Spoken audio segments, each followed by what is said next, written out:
Do you know DNA has the blueprint of our body, and this blueprint encoded by forming the RNA, and RNA is translated by the ribosome.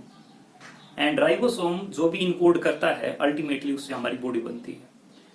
अगर आप इस चीजों को और अच्छे से जानना चाहते हैं तो इस वीडियो को कंप्लीटली देखिए.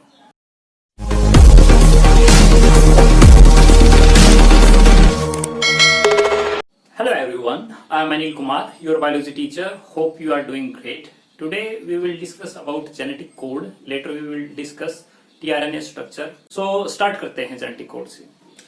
So genetic code को जानने से पहले आपको ये पता होना चाहिए कि अभी तक हमने क्या किया है. तो हमने पहले जो है ये डिस्कवर किया कि जेनेटिक मटेरियल कौन है, डीएनए है. फिर हमने ये देखा कि डीएनए रेप्लिकेट कैसे करता है, रेप्लिकेट करके वो कैसे जो है अगली जनरेशन के अंदर जाता है. फिर हम ये देखने लग रहे हैं कि एक जीन एक्सप्रेस कैसे होती है. तो जो डीएनए है उसकी एक छोटी सी कॉपी बनती है. डीएनए की उस छोटी सी कॉपी वो बोलते हैं आरएनए, जो बनती है ट्रांसक्रिप्शन के अंदर. एंड वो कॉपी बाहर जाती है, बाहर कहां, साइटोप्लाज्म में जाती है और कहां पर पहुंचती है, राइबोसोम के पास पहुंचती है. तो वो जो कॉपी है आरएनए की, उस आरएनए की कॉपी के अंदर ऐसा क्या है. वैसे तो हम कहते हैं कि डीएनए क्या है, एक ब्लूप्रिंट है हमारी बॉडी का. तो उसके अंदर क्या होगा, नॉर्मली जो है सीक्वेंस ही होगी, है ना. तो जो एक सीक्वेंस है एटीजीसी यानी नाइट्रोजनस बेसिक्स की, वो एक्चुअल में कोड है और वो कोड जो है डिकोड किए जाते हैं राइबोसोम के द्वारा. सो अगर हम इस चीज को समझने लगे तो हम एक रिलेशनशिप फाइंड आउट करेंगे कि जो एमआरएनए के अंदर सीक्वेंस है. अब देखो एमआरएनए अगर आपको याद हो कि भाई उस पे 5 प्राइम पे तो कैप लग गई, फिर उसके पास एक लंबी सी टेल है और टेल के एंड पे क्या है, ए पॉलीटेल है. ठीक है, इसके बीच में क्या है, ढेर सारे एक्सोन है, इंट्रॉन जो निकल गए स्प्लाइसिंग के अंदर. ठीक है, तो सीक्वेंस कैसी हो सकती है. वेल जो सीक्वेंस है वो हो सकती है ए जी सी ए you ji C A you see, कुछ इस टाइप की सीक्वेंस जो है हो सकती है. ठीक है, तो हम कहने लग रहे हैं जो ये कॉपी करके लाया है डीएनए से, उस कॉपी के अंदर कोड है जो डिकोड किए जाएंगे राइबोसोम के द्वारा इनटू द अमीनो एसिड. तो जो कोड है वो कोड 3 लेटर के हैं. जैसे हम यहां पर देखने लग रहे हैं, ट्रिपल यू क्या कोड करता है, फिनाइलएलेनिन. यूयूसी क्या कोड करता है, फिनाइलएलेनिन. यूयूए क्या कोड करता है, लूसीन. सीयूयू क्या कोड करती है, लूसीन. यूयू क्या कोड करता है, आइसोलूसिन एंड सोन. तो ढेर सारे हैं. सो जो जेनेटिक कोड है वो एक रिलेशनशिप टेबल है जो हमें बताता है कि आरएनए के अंदर प्रेजेंट जो कोडोन है वो कौन सा अमीनो एसिड कोड करेगा. क्लियर है अभी. ठीक है, जेनेटिक कोड क्या है, एक टेबल है जो रिलेशनशिप बताती है एमआरएनए के कोडोन का अमीनो एसिड के साथ. ठीक है, इससे हमें यह पता चल जाता है कि अगर आरएनए के अंदर ये सीक्वेंस होगी तो ये अमीनो एसिड जो है वो कोड होगा. इस टेबल को याद रखने की ऐसे जो है जरूरत नहीं है, कुछ मोटी मोटी चीजें हैं जो है वो याद रखनी है, जो हम साइलेंट फीचर के अंदर देख लेंगे. बस ऐसा ही है कि यूसीएजी ऊपर, यूसीएजी इस साइड एंड यूसीएजी यहाँ पे 4 बार है.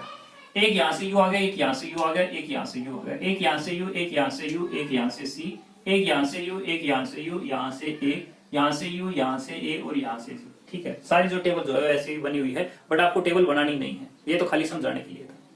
टेबल ये इस वजह से ज्यादा इंपॉर्टेंट है बिकॉज जो टेबल है वो बताने लग रहा है कि एमआरएनए के अंदर कौन सी सीक्वेंस क्या एक्चुअल में एक अमीनो एसिड कोड करता है. तो सीक्वेंस का मतलब पूरी सीक्वेंस नहीं, सीक्वेंस के अंदर भी हम पर्टिकुलरली 3 न्यूक्लियोटाइड की बात करने लग रहे हैं. 3 न्यूक्लियोटाइड को हम कोडोन कहने लग रहे हैं. तो अगर एक कैरेक्टर डेवलप होता है एक पर्टिकुलर प्रोटीन फॉर्मेशन की वजह से, और प्रोटीन फॉर्मेशन वैसी ही होगी जैसी आरएनए के अंदर सीक्वेंस होगी, और आरएनए की सीक्वेंस के अंदर जो भी कोडोन है उसको डिकोड करने लग रहा है जेनेटिक कोड. ठीक है, तो ये टेबल काफी ज्यादा इंपॉर्टेंट है. तो पहली तो आपको डेफिनेशन जो है याद रखने है. दूसरा भाई, इस टेबल को बनाने में कंट्रीब्यूशन किस किस का था. ठीक है, तो कंट्रीब्यूशन किस किस का था, एक तो क्रिक का था भाई. क्रिक ने एक तो डीएनए का जो मॉडल जो है वो दिया है कि उसकी जो स्ट्रक्चर कैसी होगी. क्रिक ने एक्सपेरिमेंट किया था जो T4 बैक्टीरियोफाज है उसके ऊपर. तो एक वायरस है जो बैक्टीरिया के ऊपर अटैक करता है. तो उसने देखा क्या, उसने ये देखा कि अगर वो T4 बैक्टीरियोफाज के डीएनए का अगर एक न्यूक्लियोटाइड अगर रिमूव कर देता है तो उसकी वजह से जो डीएनए है उसकी कंप्लीटली जो फंक्शनिंग है वो चेंज हो जाती है. लेकिन अगर वो 3 न्यूक्लियोटाइड को डिलीट करता है तो उससे जो फंक्शनिंग है उतनी ज्यादा डिसरप्ट नहीं होती. तो एक्चुअल में वो कर क्या रहा था, थोड़ा उसको समझते हैं। लेट्स से जो डीएनए है उसकी कॉपी हो गई यहाँ पे, ठीक है। तो AGC क्या कोड करता है? वेल अगर हम यहां पर देखें तो ए यहां पर है, AGC ये रहा, क्या कोड करता है? सीरीन कोड करता है। फिर उसके बाद में अगला AUG क्या कोड करता है? मिथ्योनिन कोड करता है। CCA क्या कोड करता है? वेल जो CCA है वो कोड करता है प्रोलीन। एंड UC आगे जो है सपोर्ट नहीं है। तो एक हाइपोथेटिकल एग्जांपल लेने लग रहा हूं कि उसने क्या किया होगा, उसने ये किया होगा एक न्यूक्लियोटाइड जो है वो रिमूव कर दिया। तो जो पहले ऐसे प्रोटीन बन रहा था, अब उसकी जगह एक न्यूक्लियोटाइड रिमूव कर दिया, लो जी ये एक न्यूक्लियोटाइड रिमूव हो गया, ठीक है। तो अब जो कोडॉन है वो पढ़ा जाएगा AGA, ठीक है। AGA, तो AGA क्या बनेगा? AGA ये बन जाएगा अर्जिनिन। पहले क्या बनने लग रहा था? सीरीन बनने लग रहा था, अब क्या बनेगा? अर्जिनिन। उसके बाद दूसरा अमीनो एसिड क्या बनेगा? क्योंकि एक ये डिलीट हो चुका है तो ये इसके साथ आ गया, अब ये इसके साथ जो है आ जाएगा, तो UGC। अब UGC क्या कोड करता है? तो UG और C ये कोड करता है सिस्टीन, तो ये आ गया सिस्टीन। और फिर उसके बाद में ये CAU, तो CA और U क्या कोड करता है? हिस्टिडीन। तो उसने जो एक न्यूक्लियोटाइड को रिमूव किया था उसकी वजह से क्या हुआ? जो प्रोटीन बनना चाहिए था सीरीन, मिथ्योनिन और प्रोलीन का, उसकी जगह क्या बन गया? अर्जिनिन, लाइसिन और हिस्टिडीन। एक्चुअल में वो जो करने लग रहा था वो क्या है? फ्रेम शिफ्ट म्यूटेशन है। फ्रेम शिफ्ट म्यूटेशन हमने लास्ट चैप्टर के अंदर देखा था कि अगर जो सीक्वेंस है उसमें से अगर एक न्यूक्लियोटाइड ऐड हो जाए या एक न्यूक्लियोटाइड रिमूव हो जाए तो जो फ्रेम है वो कंप्लीटली चेंज हो जाता है, एंड उसकी वजह से जो प्रोटीन बनना चाहिए था वो कंप्लीटली अलग बनता है। जैसे आप यहाँ पे देख लो, उसने तो डिलीट किया एक न्यूक्लियोटाइड एंड उससे हुआ क्या? कंप्लीटली अलग प्रोटीन जो है वो आ गए। लेकिन अगर 3 न्यूक्लियोटाइड अगर रिमूव कर दे तो उससे क्या होगा? तो भाई AUG का तो मिथ्योनिन नहीं बनेगा और CCA का प्रोलीन नहीं बनेगा, तो इसमें इतना ज्यादा चेंज नहीं आएगा, ठीक है। तो जो हमारा क्रिक है उसने T4 बैक्टीरियोफाज के ऊपर ये एक्सपेरिमेंट करके देखा कि अगर एक न्यूक्लियोटाइड अगर डिलीट कर देता है तो ड्रास्टिक चेंज आते हैं, लेकिन अगर 3 न्यूक्लियोटाइड चेंज करता है तो इतना बड़ा नुकसान जो है वो नहीं होता, ठीक है। तो इससे ये पता चल गया कि RNA से प्रोटीन का रिलेशन जो है वो है एक्चुअली में। सेकेंड भाई, उसके बाद जो नीरनबर्ग और जो मैथी है उन्होंने एक्सपेरिमेंट किया और उन्होंने फॉर्मुलेट किया कि एक्चुअल में भाई बेसिस कितने हैं। भाई बेसिस तो 4 ही हैं, ठीक है, ATGC, ठीक है। अगर RNA की बात करें तो कितने होंगे? RNA की बात करें तो भाई AGC और U होगा, ठीक है। तो उन्होंने कहा कि अगर 3 न्यूक्लियोटाइड की अगर सीक्वेंस है तो उसके ऊपर कितने ये टोटल कोड बन सकते हैं। तो एक जो पोजीशन है उसके ऊपर A आ सकता है, G आ सकता है, C आ सकता है या फिर U आ सकता है, तो टोटल मिला कितने आ सकते हैं इसके ऊपर? 4। दूसरे के ऊपर A भी आ सकता है, A भी आ सकता है, U भी आ सकता है, G भी आ सकता है, C भी आ सकता है, यानी कितने आ सकते हैं? 4। तीसरे के ऊपर कौन आ सकता है? ये आ सकते हैं AGCU 4। तो इन्होंने इनको मल्टीप्लाई कर दिया और मल्टीप्लाई करके ये बोले कि टोटल कोडॉन कितने होंगे अभी? 64, ठीक है। तो जो नीरनबर्ग और मैथी था उसने क्या किया? उसने टोटल नंबर ऑफ कोडॉन बता दिए। टोटल नंबर ऑफ कोडॉन कितने होंगे? 64। तो आपको इनको गिनोगे तो ये भी कितने आएंगे? आपको 64 ही मिलेंगे, ठीक है। तो टोटल नंबर ऑफ कोडॉन 64 होते हैं। उसके बाद नीरनबर्ग ने खुद से एक्सपेरिमेंट किया था और उसने RNA बनाया, और उसने RNA जो है एक बनाया पोली C का, एक बनाया पोली U का, एक उसने पॉलीमर बनाया पोली A का, एंड फिर उसने एक पॉलीमर बनाया G का। एंड उसने ये देखा कि जब पोली C का कोडॉन मतलब पोली C का वो RNA बनाता है तो जो पोली C है उसकी वजह से एक ही अमीनो एसिड ज्यादा बनता है और वो क्या? प्रोलीन, ठीक है। पोली U का जब बनाता है तो एक ही अमीनो एसिड बनता है और वो क्या? फिनाइलएलेनिन, मतलब एक ही अमीनो एसिड फिनाइलएलेनिन टाइप का जो है वो बनता है। अगर पोली A हो तो उससे क्या बनता है? उससे जो है एक ही बनता है और वो क्या? लाइसिन। एंड जब वो G का पॉलीमर जो है वो यूज करता है तो उससे जो अमीनो एसिड बनता है वो अमीनो एसिड केवल ग्लाइसिन जो है वो बनता है, ठीक है जी। यहां तक की स्टोरी क्लियर है। उसके बाद हरगोविंद खुराना जी आ गए, ठीक है, अपने इंडिया के ही हैं, ठीक है। प्रेजेंटली वो तो अब लाहौर के थे, बट पहले अनडिवाइडेड इंडिया गई थी, ठीक है। तो उन्होंने एक्सपेरिमेंट किया, उन्होंने क्या किया, उन्होंने कोपोलीमर ले लिया। कोपोलीमर का मतलब क्या है कि उन्होंने एक ही न्यूक्लियोटाइड ना लेकर के दो न्यूक्लियोटाइड ले लिए, जैसे यूजी यूजी यूजी यूजी, दो न्यूक्लियोटाइड यू और जी जो है वो ले लिया, ठीक है। यूजी को रीड करेंगे तो रीड कैसे होगा, तीन तीन के न्यूक्लियोटाइड से रीड होगा, एक ये यू जी यू और फिर एक ये जी यू जी, फिर उसके बाद में यू जी यू, तो फिर से जो है वही आ जाएगा।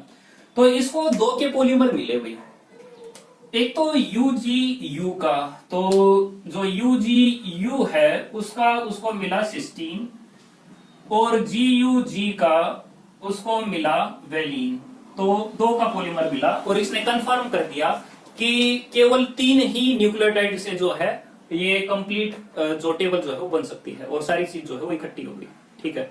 क्वेश्चन आ चुका है एक बार कि कंट्रीब्यूशन बताइए जेनेटिक कोड में इसका क्या है, तो सिंपल सा है कि इसने फ्रेम शिफ्ट म्यूटेशन करके बताया कि भाई रिलेशन है बिटवीन दी जो आरएनए की सीक्वेंस है और अमीनो एसिड है।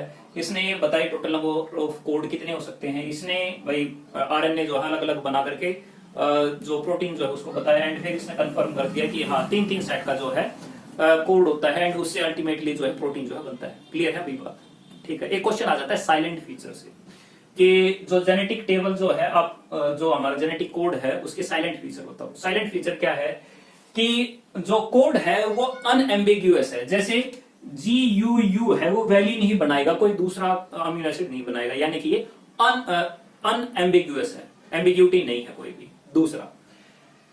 मल्टीपल जो कोडोन जो है वो एक ही अमीनो एसिड कोड कर सकते हैं, यानी कि कोडोन जो है वो कैसे है, डीजनरेट है। कोडोन डीजनरेट है क्योंकि मल्टीपल कोडोन क्या बना सकते हैं, एक ही अमीनो एसिड बना सकते हैं। तो दो चीज होगी, एक अनएम्बिग्यूअस है और दूसरा मल्टीपल कोडोन एक ही अमीनो एसिड को कोड कर सकते हैं, ठीक है।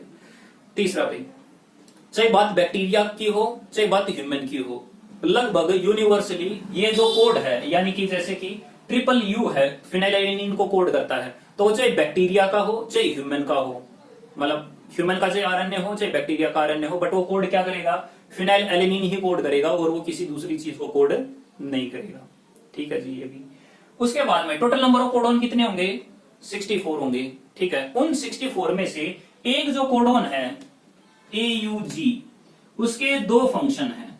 दो फंक्शन कौन कौन से, एक तो मिथियोनिन को कोड करेगा और दूसरा ट्रांसलेशन का इनिशिएशन भी AUG से ही होगा। जिस तरीके से ट्रांसक्रिप्शन का इनिशिएशन प्रोमोटर से होता है, उसी तरीके से ट्रांसक्रिप्शन यानी कि आरएनए से प्रोटीन का बनना, उसका जो बिगिनिंग है वो यहीं से ही होगा, यानी AUG से ही होगा, ठीक है जी इतना। उसके बाद तीन कोडोन है UAG, UAA, UAG और UGA, ओकल, ओपरा एंड अंबर। तीन ये कोडोन है। ये जो तीन कोडोन है इनको स्टॉप कोडोन कहते हैं, कोई भी अमीनो एसिड कोड नहीं करते, और यहां पर जाकर के ट्रांसलेशन जो है वो स्टॉप हो जाएगी, वो आगे नहीं बढ़ेगी, ठीक है भाई। क्लियर है। तो यानी कि टोटल 64 में से 3 तो स्टॉप कोडोन हो गए जो फंक्शन नहीं है, केवल 61 ही ऐसे हैं जो कोड करते हैं अमीनो एसिड को, ठीक है। क्लियर है भाई इतनी बात, ठीक है। अब आगे बढ़ते हैं, बात करते हैं ट्रांसफर आरएनए की। ट्रांसफर आरएनए जैसे नाम से क्लियर है कि ये ट्रांसफर करता है। ट्रांसफर क्या करेगा, ट्रांसफर ये करता है अमीनो एसिड को किसके पास ट्रांसफर कर देगा, राइबोसोम के पास करेगा। तो पास करने के लिए ऐसे इसके पास में क्या स्ट्रक्चर होती है, तो स्ट्रक्चर के ऊपर क्वेश्चन आ जाते हैं। तो ये एक 2 डायमेंशनल स्ट्रक्चर है टीआरएनए का। एक 3 डायमेंशनल स्ट्रक्चर भी होता है जो कि इन्वर्टेड एल के जैसा जो है दिखाई देता है। ये 2 डायमेंशनल है, ये क्लोवर लीफ के जैसा जो दिखाई देता है। तो यानी कि टीआरएनए के 2 स्ट्रक्चर है, एक क्लोवर लीफ ये वाला और एक इन्वर्टेड एल जो ये ऐसा दिखाई देने लग रहा है। सो अगर हम इसमें देखें तो आरएनए सिंगल स्ट्रैंडेड होता है, तो ये भी सिंगल स्ट्रैंडेड है, बस कहीं कहीं पे इसकी बाइंडिंग हो रखी है। 5 प्राइम यहाँ पे स्टार्ट हुआ और अल्टीमेटली 3 प्राइम जो है यहाँ पर आ गया, ठीक है। तो यानी सिंगल स्ट्रैंड है, लेकिन ये अपनी सेकेंडरी फॉर्म में आ जाता है, कुछ इसके अंदर बाइंडिंग होके कुछ लूप जो है वो इसके अंदर बन जाते हैं, ठीक है। तो इसका जो थर्ड 3 प्राइम एंड होता है उसके ऊपर हमेशा ACC ही होगा, और वो जो एंड होगा इसके ऊपर कोई ना कोई अमीनो एसिड जो है वो बाइंड होगा। तो अमीनो एसिड कहां बाइंड होता है, टीआरएनए के 3 प्राइम एंड के ऊपर। काम क्या था टीआरएनए का, ट्रांसफर करना। क्या ट्रांसफर करना, अमीनो एसिड को ट्रांसफर करना। कहां से कहां, साइटोप्लाज्म से लेकर के राइबोसोम के पास में। तो पकड़ता कहां से है, टीआरएनए से पकड़ता है। कोई भी अमीनो एसिड ऐसे ही पकड़ लेगा नहीं, स्पेसिफिक अमीनो एसिड ही पकड़ता है। तो उसके पीछे क्या रीजन है, कैसे पकड़ता है, तो एक एंजाइम होता है जिसको कहते हैं amino acyl synthetase enzyme. Amino acyl synthetase enzyme bind करवाने में हेल्प करता है टीआरएनए को, किसके साथ में, अमीनो एसिड के साथ में। तो टीआरएनए आराम से अमीनो एसिड के साथ बढ़ के, तो अमीनो असाइल टीआरएनए के, अमीनो असाइल टीआरएनए मतलब जो एंजाइम है अमीनो असाइल सिंथेटेज जो एंजाइम है उसके साथ बाइंड हो जाए, तो उसके लिए एक अलग से लूप है जिसको हम कहते हैं टी साइसी लूप। तो यानी कि एक जो एंड होगा वो तो अमीनो एसिड एक्सेप्टर साइट हो गई, एक जो है डीएचयू जो लूप है वो amino acyl tRNA synthetase enzyme की बाइंडिंग साइट होगी। तो कोई भी अमीनो एसिड क्या ऐसे ही बाइंड हो जाएगा? नहीं भाई, एक स्पेसिफिक अमीनो एसिड ही बाइंड होता है। जैसे कि हमने जेनेटिक कोड के अंदर देखा था, ट्रिपल यू क्या कोड करता था? फिनाइल एलेनिन कोड करता था, ठीक है। तो यानी कि अगर बाइंड हुआ है क्या, फिनाइल एलेनिन अगर बाइंड हुआ है, तो इसके नीचे जो सीक्वेंस मिलेगी वो कोडोन के जस्ट अपोजिट होगी। कोडोन कौन से थे? जो एमआरएनए के अंदर सीक्वेंस पाई जाए, जेनेटिक कोड के अंदर देखा एमआरएनए की सीक्वेंस ट्रिपल यू है, तो कोडोन का एंटी कोडोन, तो यू का अपोजिट ए और ए।